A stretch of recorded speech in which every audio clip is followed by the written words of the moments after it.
Hoy les traigo la explicación técnica detrás del tiempo de quemado de una chispa. Ya me conocen, no podía dejar este tema a medias. Porque pasa mucho que cuando vemos esta señal en el osciloscopio y notamos que tiene un pico inductivo más alto, un dwell más corto o más alargado, un tiempo de quemado diferente, de inmediato queremos asociarla a una sola causa. Que si mezcla rica, que si mezcla pobre, que si la bobina, que si la bujía. Pero detrás de esta señal existe un proceso físico mucho más complejo como para simplemente reducirlo a una sola causa. Hoy vamos a analizar desde que la ECU activa la bobina hasta el momento donde esa energía termina formando un plasma dentro de la cámara de combustión. Y lo primero que hay que preguntarse es, ¿cómo nace la chispa?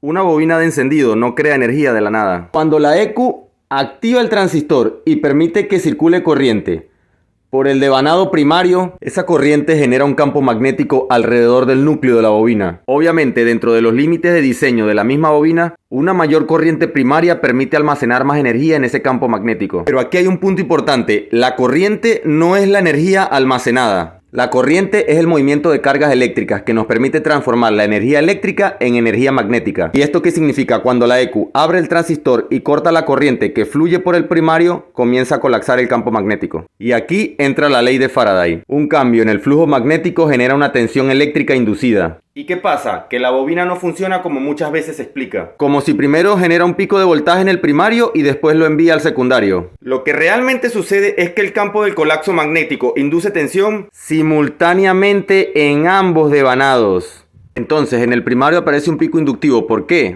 Porque el primario tiene una cantidad menor de espiras. Y en el secundario aparece una tensión mucho más elevada. ¿Por qué? Porque el secundario tiene muchas más vueltas de alambre. Lo que sucede realmente es que cada espira suma una pequeña tensión inducida y al tener miles de espiras tenemos miles de voltios. Y aquí quiero detenerme un momento porque este punto genera mucha confusión. Constantemente me preguntan ¿por qué sube el voltaje pero baja la corriente? Y esa respuesta es explicada por esto, por la ley de Watts. Cuando vemos que una bobina recibe aproximadamente 12 voltios y termina generando miles de voltios, muchas personas piensan que la bobina está creando energía. Pero no es así. La energía no aparece ni desaparece, solamente cambia de forma. Y aquí entra un concepto fundamental, la potencia eléctrica, que nos dice que la potencia va a ser igual al voltaje por la corriente. Vamos a hacer un ejemplo muy sencillo. Supongamos que tenemos una fuente de 12 voltios entregando más o menos 5 amperios. Y para calcular la potencia, la fórmula nos dice que tenemos que multiplicar el voltaje por la corriente. Entonces nos quedaría así. 12 voltios multiplicados por 5 amperios nos da 60 watts. Ahora imaginemos que esa misma cantidad de potencia disponible la transformamos a 15.000 voltios. Si se supone que teóricamente la potencia debe permanecer igual, pero en la práctica no es así porque hay pérdidas por calor y por resistencia, pero para el estudio asumamos que se va a mantener igual la potencia sin pérdidas.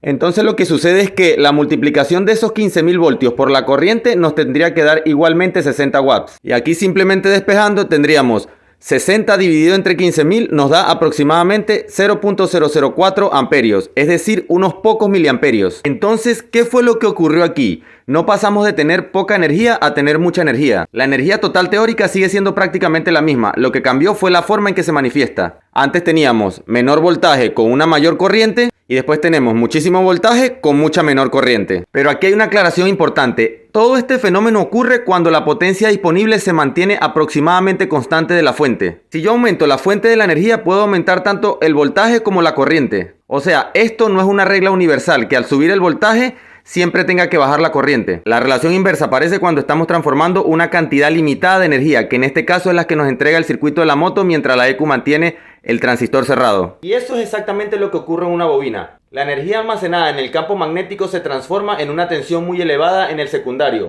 O sea, no estamos creando energía, estamos cambiando la relación entre voltaje y corriente. En este punto ya sabemos que tenemos miles de voltios almacenados en el secundario, pero todavía no tenemos chispa. ¿Por qué? Porque entre los electrodos de la bujía existe un gas que funciona como aislante. O sea, la bobina tiene que elevar la tensión hasta alcanzar el punto donde el campo eléctrico sea suficiente para romper la rigidez dieléctrica del aire. Recién cuando supera ese punto ocurre la ionización del gas. Y en ese momento el gas deja de comportarse como un aislante y se crea lo que conocemos como un canal de plasma. Este canal es el que permite que circule la corriente. Y aquí aparece un concepto fundamental. Justo antes de la ruptura tenemos mucho voltaje y prácticamente cero corriente. Y justo en el momento de la ruptura el voltaje empieza a caer y comienza a circular corriente por ese canal de plasma. Ese tiempo donde el canal de plasma permanece activo es lo que nosotros conocemos como tiempo de quemado.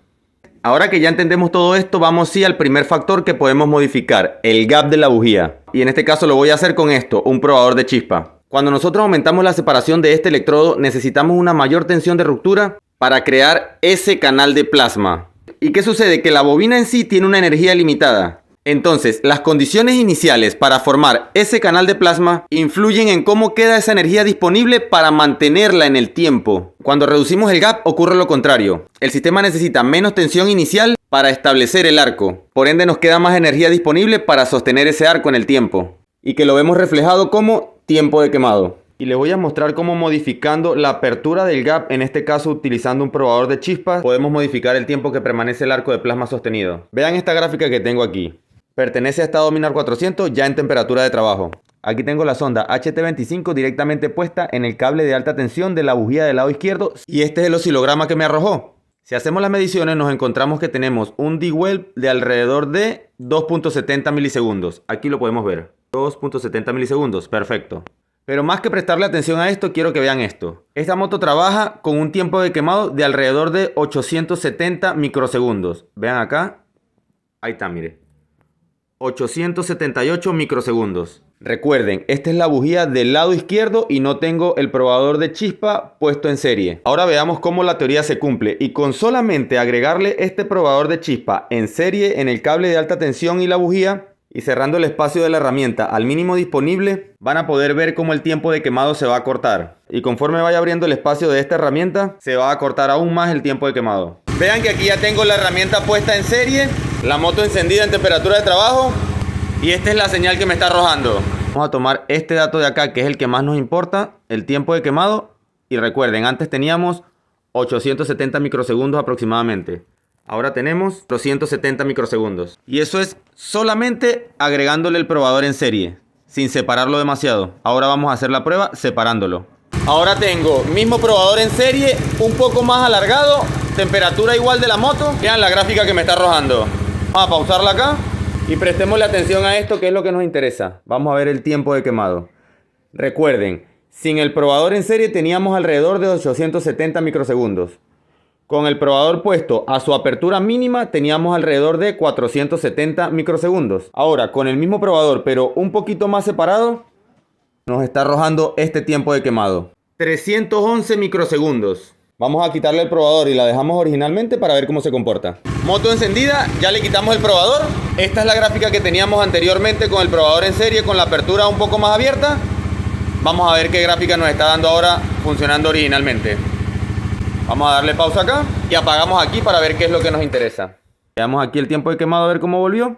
Y efectivamente, vean, 985 microsegundos. Rango considerable en donde tienen que trabajar los tiempos de quemado, entre 1 a 2 milisegundos. Esta prueba demuestra que el gap tiene una influencia directa en el comportamiento de la descarga, lo que conocemos como el tiempo de quemado. Pero recuerden lo que les dije al principio, en la creación y duración de este fenómeno influyen muchos otros factores. Por eso no cometan el error de atribuirle la existencia del tiempo de quemado a una sola causa. Ahora vamos a hablar de las resistencias del circuito secundario. Aquí tenemos la resistencia del capuchón, la resistencia de la bujía misma, la resistencia del cable y posibles fugas de alta tensión. Pero aquí hay que aclarar algo. Estas resistencias no son el factor principal que determina la ruptura inicial del gap, o sea, el inicio de la existencia de este arco de plasma. Esa ruptura depende principalmente de factores como la distancia del electrodo, lo que conocemos como el gap, la presión dentro del mismo cilindro, la misma geometría del electrodo y las condiciones dentro del gas de la cámara de combustión. Pero, aquí es donde está el pero. Una vez que el plasma ya está formado, esas resistencias que le mencioné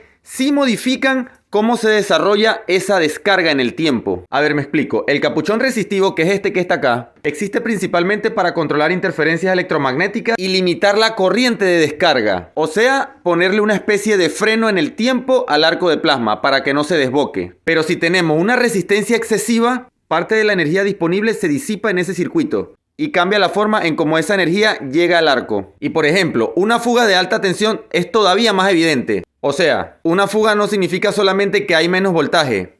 Significa que la energía encontró un camino alternativo pasándose por alto las resistencias. O sea, ¿qué significaría una fuga de chispa en la práctica? Que en lugar de mantener una descarga controlada entre los electrodos de la bujía, la corriente encuentra otro punto donde descargarse. Por eso, una fuga puede generar una señal de chispa anormalmente corta, o sea, un tiempo de quemado súper cortito, como por acá, o menos. Ahora sí, llegamos al punto más debatido de este tema, en donde incluso puede generar controversia en la comunidad de técnicos. Aquí tenemos que hacer una pregunta directa. ¿El tiempo de quemado nos puede decir directamente si una mezcla está rica o pobre? Y la respuesta correcta es que no podemos utilizar solamente este parámetro para una medición de estequiometría absoluta. O sea, me explico. La mezcla dentro de la cámara de combustión sí modifica las condiciones en donde trabaja el plasma. O sea, este amiguito que está acá. La chispa no ocurre en aire puro, ocurre dentro de la cámara de combustión, en medio de una mezcla de gases con diferentes características físicas y químicas. A ver, ¿qué significa esto? Que la composición del gas dentro de la cámara de combustión puede facilitar la ionización.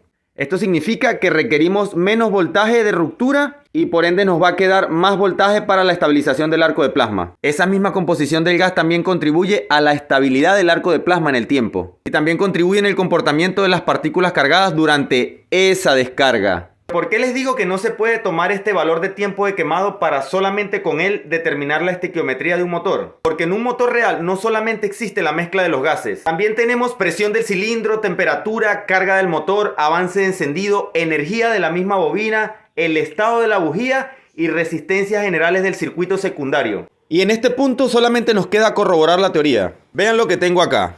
Línea de datos con solamente estos 3 datos. Y con un potenciómetro en serie en el sensor de temperatura del motor, voy a modificar la estequiometría haciéndole creer a la moto que está más fría para que me enriquezca la mezcla. Vamos a ver aquí en tiempo real, a ver qué sucede con el bendito tiempo de quemado. Perfecto, ahora que la moto ya entró en temperatura de trabajo, aproximadamente 90 grados, recién apagó el electro. Tenemos una estequiometría en el sensor de oxígeno, si la podemos ver aquí, perfecta.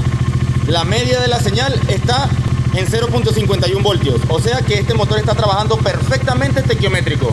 En este momento el potenciómetro está en 0 y la señal del tiempo de quemado, si la pausamos, está alrededor de 878 microsegundos. Ahora vamos a enriquecer un poco la mezcla. Voy a subirle 3 kiloohmios y van a escuchar como la moto se acelera y préstenle atención al tiempo de quemado.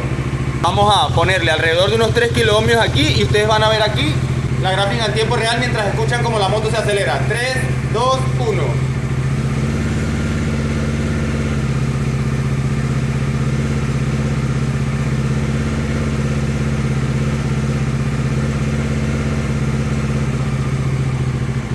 Ese momento que la moto se aceleró fue esto.